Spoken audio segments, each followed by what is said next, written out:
Hoy vamos a aprender algo nuevo. Los alumnos están cansados, distraídos, no saben qué van a lograr. Luego te piden que repitas muchas veces porque no entienden. ¿Por qué ocurre esto?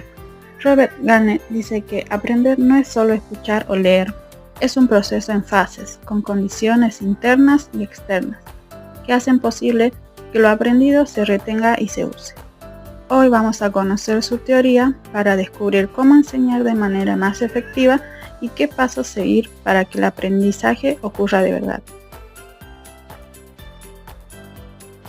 Robert Garnet fue un psicólogo educativo estadounidense reconocido por sus contribuciones al estudio del aprendizaje y de la instrucción. Es famoso por desarrollar la teoría de las condiciones del aprendizaje y por formular los nuevos eventos de la instrucción. Nació el 21 de agosto en 1916 en Massachusetts. Se graduó en 1937 en la Universidad de Princeton con un título de psicología. Obtuvo su maestría y doctorado en psicología en la Universidad de Brown, donde comenzó a interesarse de cómo las personas aprenden y mejorar la enseñanza. El trabajo de Garnet ha tenido impacto duradero en el campo de la educación y la psicología del aprendizaje. Sus teorías continúan siendo influyentes en el diseño de programas educativos. También fue un defensor de la evaluación como un componente integral del aprendizaje.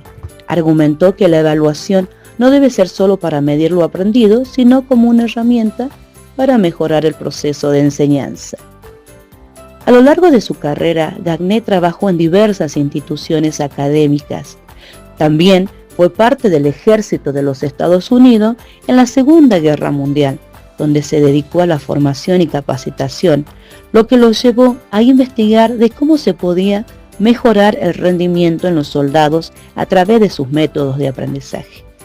En los años 50 y 60, Garnet comenzó a ser conocido por sus trabajos en psicología educativa. Se desempeñó como profesor en la Universidad de Florida y trabajó como un investigador en diversos proyectos de capacitación y formación de personal en el ámbito militar. Robert Garnet falleció el 28 de enero del 2002 a los 85 años, dejando un legado inmenso en el ámbito educativo. Es considerado como uno de los pioneros más importantes en la psicología educativa y el diseño instruccional y sus teorías continúan siendo fundamentales para la creación de programas educativos efectivos. Garnet explicó que no todos aprendemos de la misma manera y que existen distintos tipos de aprendizajes, cada uno con sus propias características. En primer lugar, están las habilidades intelectuales, que son esas capacidades que usamos para pensar, resolver problemas, aplicar reglas y analizar información. Por ejemplo, cuando resolvemos un problema de matemáticas o aplicamos una regla gramatical en inglés. Después tenemos la información verbal, que es todo lo que memorizamos y expresamos en palabras, datos, hechos, nombres o definiciones, como cuando recordamos fechas históricas o la capital de un país. También están las estrategias cognitivas, que son como trucos que usamos para aprender mejor, resumir un texto, hacer un esquema o elegir la manera de estudiar. Son habilidades que nos ayudan a controlar nuestro propio aprendizaje. Otro tipo de aprendizaje son las actitudes que tienen que ver con nuestras predisposiciones, valores y motivaciones. Por ejemplo, respetar otras opiniones, interesarnos por el medio ambiente o sentir un gusto por la lectura. Y por último, encontramos las habilidades motrices, que son las destrezas físicas que requieren práctica, como escribir a mano, tocar un instrumento o practicar un deporte. En resumen, Garnet nos enseña que no hay un solo tipo de aprendizaje, sino varios, y que para enseñar bien necesitamos usar diferentes estrategias que se adapten a cada uno de ellos. Condiciones del aprendizaje. Las condiciones del aprendizaje, en la teoría de Robert Garnet, requieren de dos tipos de factores. Las condiciones internas, como ser las capacidades previas del estudiante, y las condiciones externas, que son los estímulos del entorno, como el profesor y la situación del aprendizaje. Ambas influyen en los 9 eventos de instrucción que veremos más adelante. Las condiciones internas del aprendizaje son las capacidades cognitivas y experiencias previas que el estudiante trae consigo al proceso de aprendizaje. Estas incluyen capacidades cognitivas, que son los procesos mentales como la atención, la memoria, la codificación y la recuperación de información. Los conocimientos previos, que es lo que el alumno ya sabe y que sirve como base para la nueva información. Y las estrategias cognitivas, que son las habilidades que el propio estudiante desarrolla para controlar su aprendizaje. Las condiciones externas del aprendizaje se refieren a los elementos del entorno que estimulan y facilitan el proceso de aprendizaje.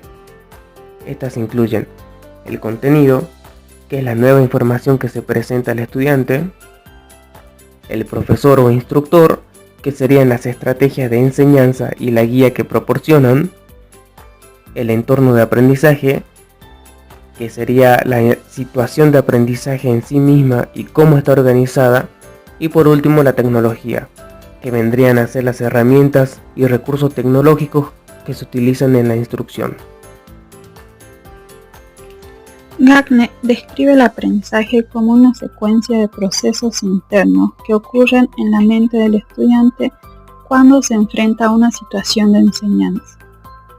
Estos procesos son la atención, el alumno enfoca sus sentidos en los estímulos relevantes, motivación, surge el interés o la disposición interna para aprender, percepción selectiva, se elige y organiza la información importante descartando lo irrelevante, memoria de corto plazo, la información recién percibida se mantiene temporalmente, codificación semántica, la información se transforma y conecta con conocimientos previos, lo que facilita la comprensión. Memoria de largo plazo, el conocimiento se almacena de manera más estable. Búsqueda y recuperación, el alumno accede a información guardada cuando la necesita. Ejecución, la conducta o el desempeño hacen visible el aprendizaje. Responder, resolver, explicar, etc. Retroalimentación, la persona recibe confirmación o corrección sobre lo aprendido, lo que fortalece el proceso. A partir de los procesos internos, Gagne propone 9 pasos instruccionales que guían el diseño de cualquier clase o programa de enseñanza. Primer evento. Ganar la atención del alumno. Su función es activar la motivación y preparar la recepción de estímulos. Como estrategias, usar preguntas desafiantes, ejemplos sorprendentes y material audiovisual atractivo. Segundo evento. Informar los objetivos. Su función es orientar la expectativa del alumno y le da dirección al aprendizaje. Estrategias. Explicar qué sabrán o podrán hacer al finalizar la clase. Por ejemplo, hoy aprenderás a resolver ecuaciones cuadráticas. Tercer evento. Estimular el recuerdo de conocimientos previos. Su función es activar la memoria a largo plazo para que el nuevo conocimiento tenga anclaje. Como estrategias, repasar temas anteriores, hacer preguntas de repaso y usar analogías. Cuarto evento, presentar el material o estímulo. Entrega el contenido nuevo de manera clara y estructurada. Como estrategias, exposición oral, textos, imágenes, ejemplos y demostraciones. Quinto evento, dar orientación al aprendizaje. Guía el procesamiento de la información para facilitar la comprensión. Como estrategias, resúmenes, organizadores gráficos, esquemas conceptuales y explicaciones paso a paso. Sexto evento, provocar el desempeño. Su función es permitir que el alumno practique, aplique lo aprendido y lo ponga en acción. Como estrategias, ejercicios prácticos, resolución de problemas y discusiones guiadas. Séptimo evento, dar retroalimentación inmediata. Su función es informar al alumno sobre la corrección o error en su desempeño. Como estrategias, comentarios del profesor, autoevaluación y corrección en clase. Octavo evento, evaluar el desempeño. Su función es comprobar si los objetivos se alcanzaron. Como estrategias, pruebas escritas, trabajos prácticos, exposiciones orales y proyectos. Noveno evento, favorecer la retención y transferencia.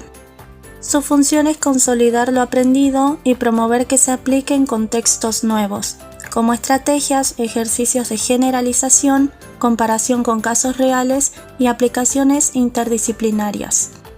Un ejemplo práctico de la aplicación de la secuencia de Gagne se puede aplicar para enseñar un tema de inglés, por ejemplo, el uso del presente simple para hablar de rutinas diarias. El primer paso es ganar la atención de los alumnos. El profesor podría comenzar con una pregunta como por ejemplo, ¿sabían que el presente simple es muy útil para hablar de lo que hacemos todos los días? Y también, ¿qué hacen ustedes cada mañana? El segundo paso es informar sobre el objetivo, qué es lo que ellos van a lograr con ese aprendizaje.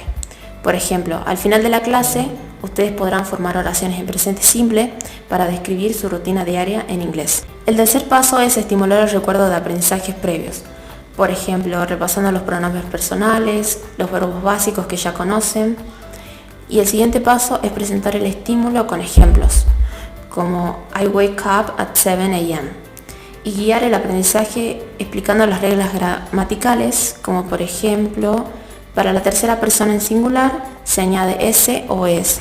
Luego los estudiantes deberán formar oraciones sobre sus propias rutinas usando la estructura enseñada y el profesor deberá proporcionar retroalimentación corrigiendo los errores.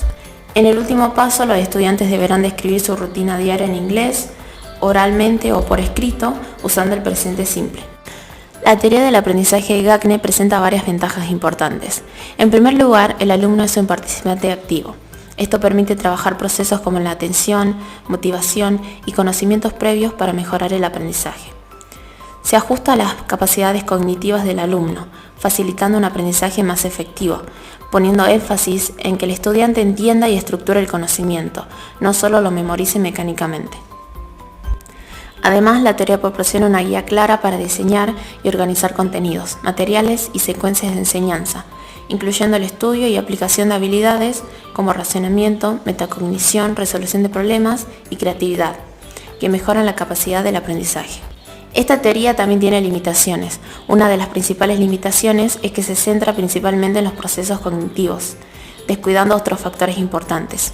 También en el contexto escolar, las emociones, las relaciones sociales y el clima del aula también afectan el aprendizaje, y estos aspectos no son abordados adecuadamente por este enfoque.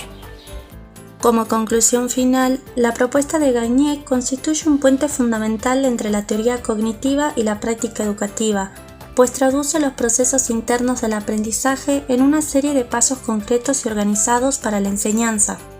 Su clasificación jerárquica de los tipos de aprendizaje y la formulación de los 9 eventos instruccionales ofrecen a los docentes una guía clara para diseñar experiencias de enseñanza efectivas, desde la motivación inicial hasta la transferencia de los contenidos a contextos nuevos.